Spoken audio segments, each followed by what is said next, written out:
Good evening. Developing tonight, a man is dead after being shot by Clayton County police. It happened in a Morrow neighborhood this afternoon. CBS 46's Yasmina Alston is live on Maddox Road. Yasmina, do we know why officers were originally called out to this neighborhood? Zach, good evening. Well, this all started after a fight of some sort between neighbors earlier on in the day. And well, tonight you can see behind me that this part of Maddox Road has become a crime scene. It was an emotional and shocking Sunday afternoon for people living in this Clayton County neighborhood.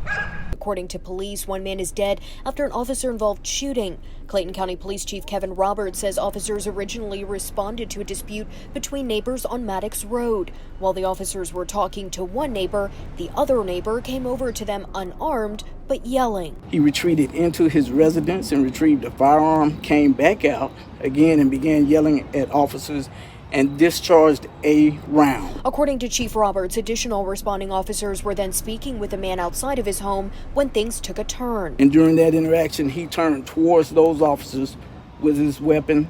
Those officers discharged their weapon, causing injury to him, and he later succumbed to those injuries. Chief Roberts says the suspect was involved in another disturbance with neighbors Saturday night. According to Roberts, the man went to a neighbor's house with a gun, pointing it at their home cameras and making threats. The GBI is now investigating the officer-involved shooting just days after Clayton County field training officer Henry Laxon was killed while responding to a domestic call. They are at their highest level of being on guard every day beyond this week's earlier shooting, just the climate in and of itself as the violent crimes seem to be escalating.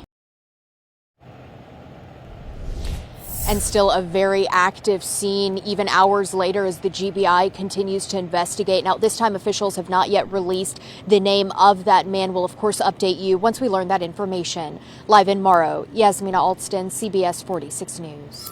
And as